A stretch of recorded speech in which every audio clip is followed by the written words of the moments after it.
La MRC de Montmagny, propulsée par un soutien financier de 4,5 millions de dollars. Le comité des usagers Montmagny-Lillet multiplie les actions de défense. Un coup de maître pour l'école secondaire de la rencontre par l'inauguration d'un espace golf dernier cri.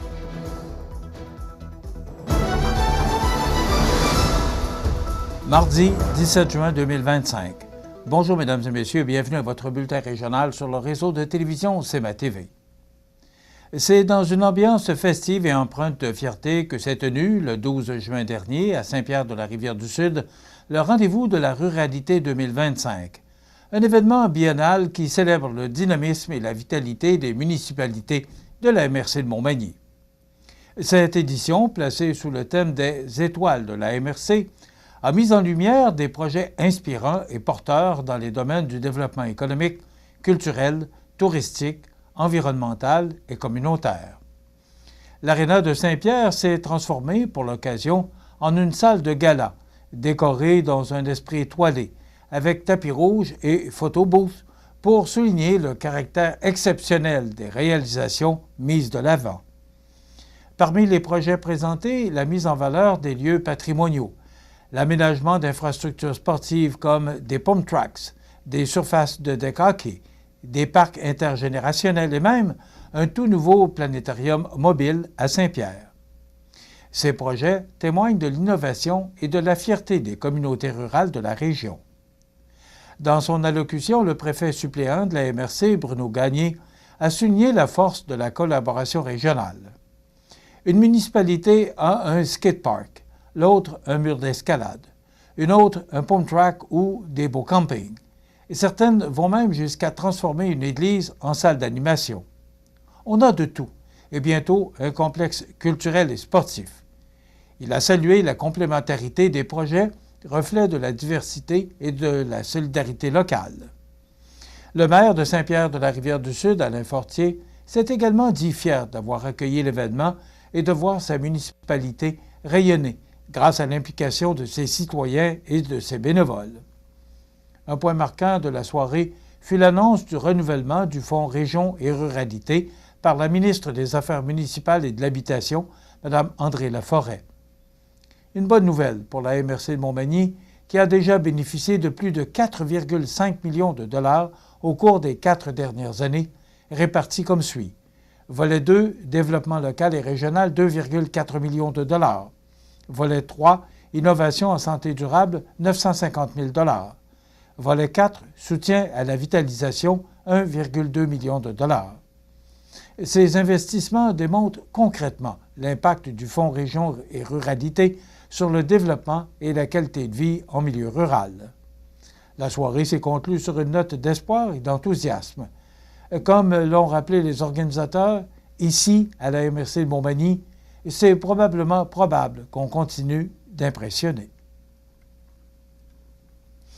Le comité des usagers Montmagny-Lillet dresse un bilan fort positif de sa dernière année d'activité. Plus de 50 personnes se sont réunies le 12 juin dernier à l'espace citoyen de Montmagny pour assister à une rencontre marquée par la présentation du rapport annuel 2024-2025 et une conférence gratuite sur la planification préalable des soins de fin de vie. Lors de cette première partie, le comité a souligné plusieurs réalisations, dont la publication de 4 éditions du Vilien, l'organisation de 4 conférences et de 4 kiosques d'information, ainsi que la distribution de 720 calendriers aux usagers. Le comité a également été honoré du prix d'excellence en information décerné par le regroupement provincial des comités des usagers. Le soutien direct aux usagers a aussi été important.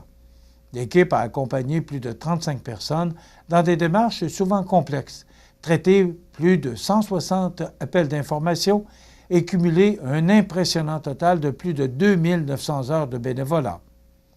Ces actions concrètes, menées en partenariat avec divers acteurs du milieu, ont contribué à faire progresser la défense des droits des usagers dans la région. En deuxième partie de la rencontre, les participants ont pu assister à la conférence de la docteure en santé communautaire Ariane Plaisance intitulée « Planification préalable des soins de fin de vie, comprendre pour mieux se préparer. Une occasion d'approfondir les notions essentielles entourant les soins palliatifs, l'aide médicale à mourir et la préparation des documents légaux. La conférence a aussi offert des conseils pratiques pour amorcer des discussions éclairées avec ses proches. Le comité des usagers Montmagny-Lillet a aussi tenu à remercier chaleureusement toutes les personnes présentes, ainsi que ses nombreux partenaires. Déjà, l'équipe regarde vers l'avenir avec enthousiasme, alors que, parmi les projets 2025-2026, se tiendra le Salon de la deuxième jeunesse et l'organisation d'une nouvelle conférence prévue cet automne à Saint-Jean-Port-Joli. Rappelons que le comité a pour mission de renseigner les usagers du réseau de la santé et des services sociaux sur leurs droits et obligations, de promouvoir l'amélioration des conditions de vie, d'évaluer le degré de satisfaction des usagers face aux services reçus, de défendre leurs droits et intérêts et d'accompagner ceux qui souhaitent porter plainte ou entreprendre toute autre démarche. Un coup de maître pour l'école secondaire de la rencontre par l'inauguration d'un espace golf dernier cri. Tous les détails après la pause. Le restaurant Pizzeria Porto Bellissimo, un incontournable à Saint-Jean-Port-Joli. Pizza débordante de garniture, menu varié et abordable. Délicieux dessert avec des produits de grande qualité des gâteries de l'Ami. Porto Bellissimo et les gâteries de l'Ami, route de l'église à Saint-Jean-Port-Joli. Atelier de décor Mercier, c'est choisir l'expérience qui changera votre espace de vie. Conseils, services personnalisés, grand choix de stores, peinture, accessoires pour votre décor. Profitez de nos promotions chez Atelier Décor Mercier à Montmagny ou décormercier.ca. Vous regardez CEMA TV, le réseau de l'information sur la Côte-du-Sud.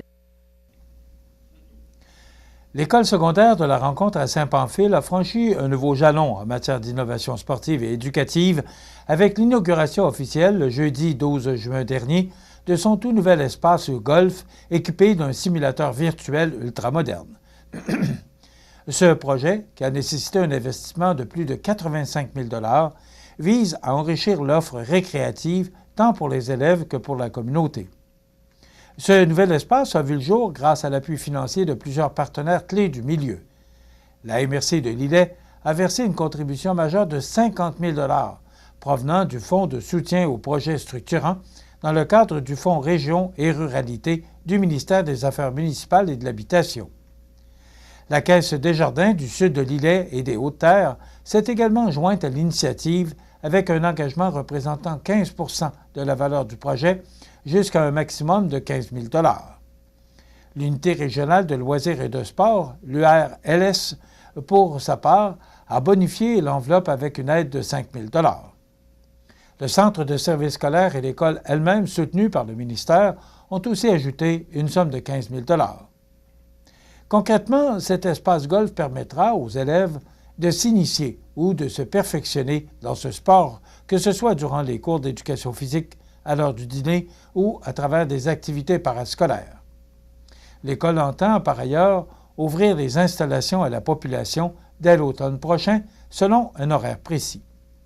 Autre élément notable, puisque le partenariat avec la coopérative Lillet Sud en forme Gym Action permettra de louer le simulateur à la communauté via un système de réservation représentant une belle façon d'en maximiser l'usage, tout en favorisant les saines habitudes de vie. Le simulateur virtuel installé dans l'espace golf offre des fonctionnalités de pointe.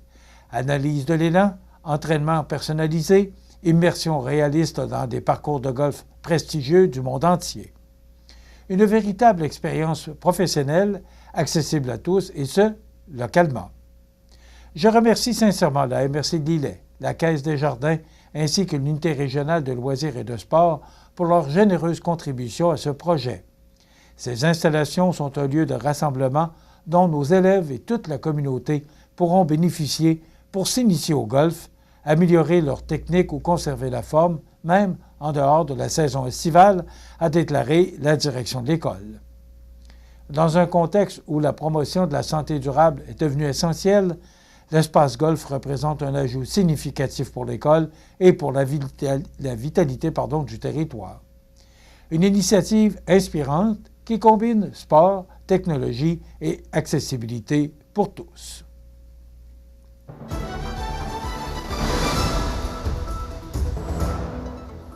Au sport, un chapitre important s'est tourné pour l'organisation de l'Everest de la Côte-du-Sud.